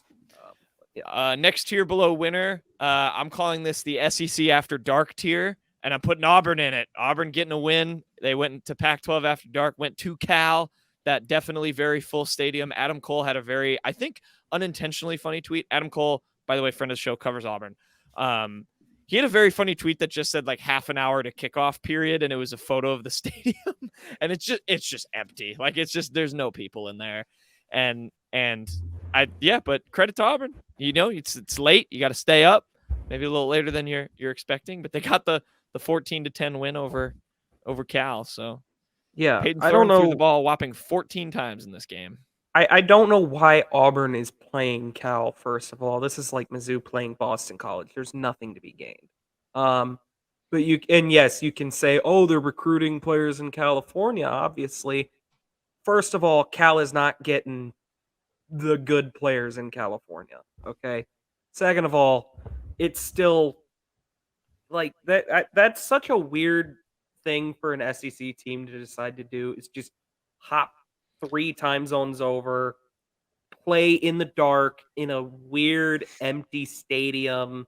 Like Ghost. I know Cal was technically only a 5-point underdog. I thought Auburn on a neutral field probably wins this game by like 21. Sure. Yeah, Adam Cole speaking to go back to him. He has a feature. I have to read it, but it's about like how Auburn planned for that trip, and they've been planning that for like a year. Like it took Saw a that. lot. Yeah. Their big truck. That was pretty cool.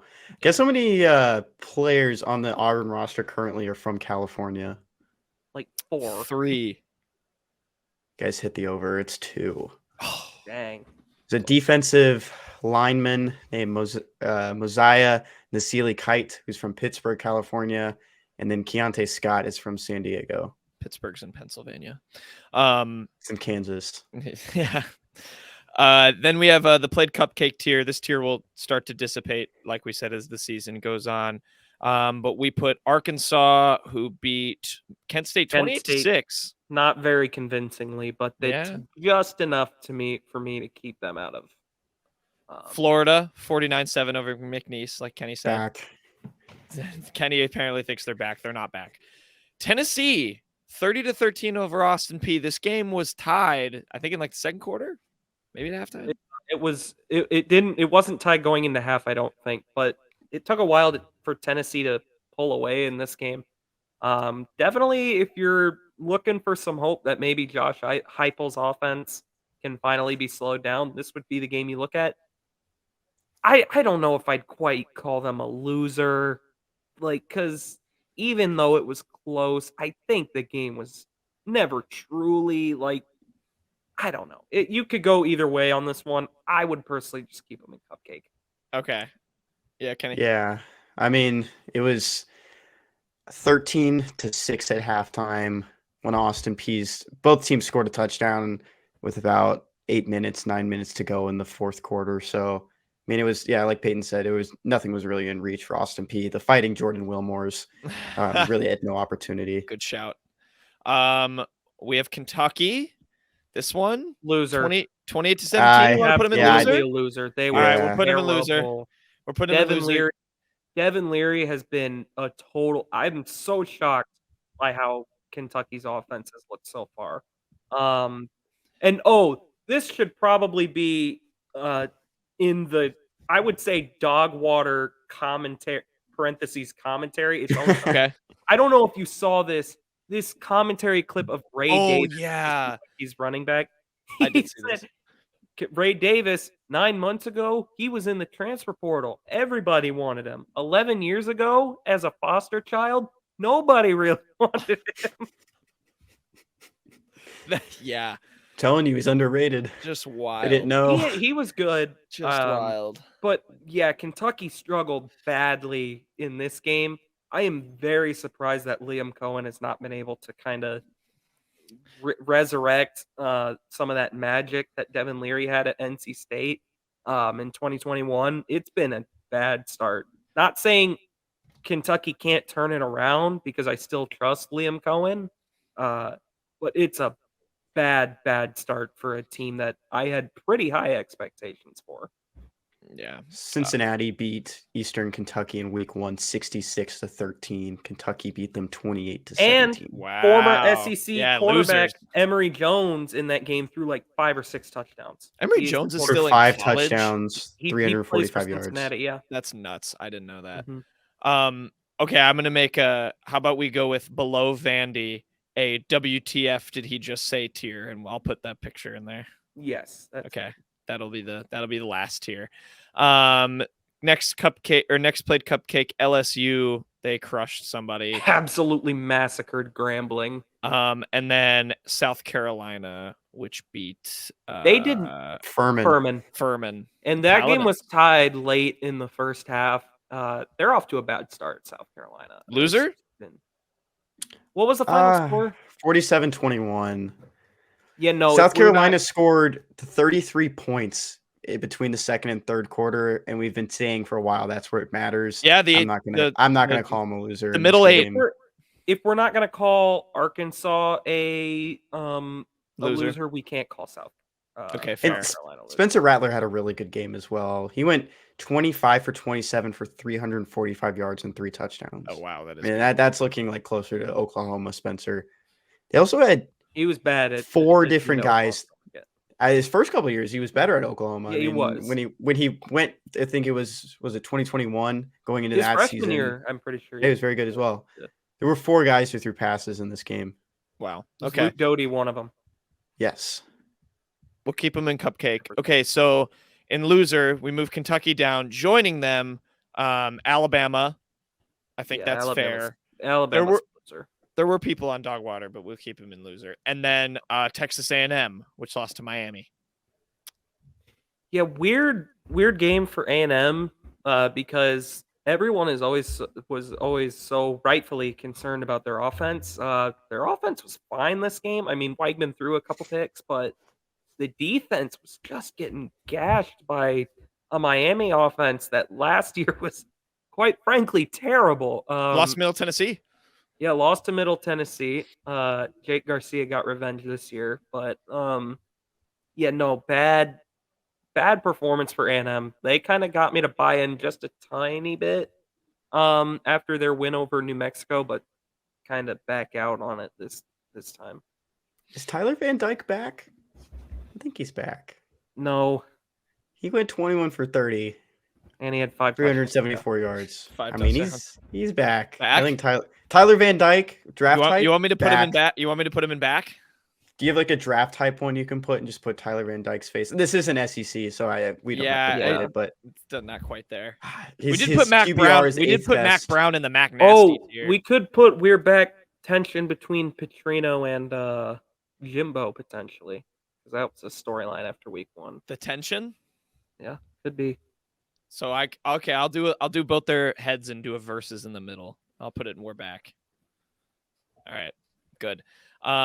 Also, the only other thing I had in this game, maybe a deep cut for you guys probably remember. My guy Evan Stewart, 142 yards, 11 catches for Texas A&M. I was hyped on him last year. He's a dog, sophomore. You want draft hype? That guy's gonna be good. I'm just saying. Okay, and then so yeah, that was losers, and then dog water. We put Vanderbilt. Who? It's still Vanderbilt, but they put up a fight against Wake Forest. Peyton, I think you watched, didn't you? Or I watched a consider tiny moving him to loss. you want to move him to loss? Yeah, I mean, Peyton said it. I think like just the two of us off air, but this Wake Forest team is not the same as it was last year without Sam Hartman. But at the same time, I mean, Vanderbilt played a Power 5 team, and 36-20 isn't a terrible loss. So maybe just loss. Close, yeah. It's kind of sad we have to consider 16-point losses to Power 5 teams' progress for Vanderbilt, but yeah. But they can't go in the Vandy tier because that's being reserved. So the only person in the dog water tier then this week is Jalen Milroe, Alabama's quarterback, because he looked terrible. Yeah, and I mean he was throwing ropes against Middle Tennessee State, which also brings so many other things into question for Mizzou. But it was, I remember late in the game, he just uncorked an absolute missile down the field. It was nowhere close to whoever he was. I saw that too. It was like 5 yards, not even. It was more like 10 yards to the receiver's left and like way past. It was just, Jalen Milroe, I think the commentator team said it best. When you're a young quarterback and you get locked in on your first read and it's not there, you start to get jumpy, and that's exactly what it looked like for Milroe. He just does not look he doesn't look like a guy that can take Alabama to a natty right now. And the problem with that is Alabama wasn't able to get Drake May to go into the portal, so they had to take Tyler Buckner out of the portal, and he's not very good either. So bad spot for Bama. It might have to be a year out of the limelight for them. Yeah. I learned something during college game day. I don't know if you guys heard this as well, but Milroe wanted to go to Alabama. I think he was committed to Texas, decommitted because Drake May decommitted from Alabama. So he went to Alabama because he wanted to play under Sarkisian, and then Sarkisian left to become the head coach of Texas. Oh, that's tough. There's a full circle there. Mm-hmm. Yeah, that can weigh on a player for sure, because you can kind of get a little lost. Like I read a thing about Caleb Williams where he was like, I went to Oklahoma to play for Lincoln Riley, and when he left, like I didn't know what to do, like if I was gonna be able to leave or not. Well, too bad he played like dog water. He's going in the dog water tier. And then I think we got all the SEC teams, right, guys? Nope. Jalen Milroe's from Houston. Kenny, no, did you say no, Peyton? We missed an SEC team? We forgot an SEC team. Oh, that's right. We got Mizzou, who's going in the Vandy tier for winning by 5 against Middle Tennessee. Or wait, 4. No, it was 5. It's 5. No, 23, it was 4. 24. What? It was 23-19. Oh, you're right. Yeah. Math. Sorry. Math's hard. Because they missed an extra point. So 4. By 4. We already touched on it a lot. See beginning of show for why. Yeah, but overall, let's just say if Mizzou plays like that against Kansas State, they will lose 55-0. They will look like the Giants did tonight in Sunday Night Football. If we were doing a Big 12 one, like tier list each week, we could honestly put Kansas State like beating a cupcake. If this game really gets out of hand between Mizzou and Kansas State. Oh, Kansas State could be lumped into this somehow next tier list for week 3 if something goes really wrong. Oh, my bad. Bumped into my mic. Yeah. Things got to be cleaned up quickly. It's got to for be Mizzou. better. All right, we'll tweet the tier list. Good show, Kenny and Peyton. Hope everyone enjoyed the first week of NFL Sunday back. I'm excited. We tweeted it, and Kenny teased it in quick hits too. But we have a new little best beats kind of NFL dedicated thing for Thursdays, where we'll get to kind of talk a little bit of NFL. But yeah, good week 2 of college football. Mizzou's worrying everybody. Texas is back. Georgia's still Georgia. I think that about sums it up, and Alabama's in trouble. So with that, we'll end the show. Hope everyone enjoys. Have a fun and safe week. We will see you all on Friday.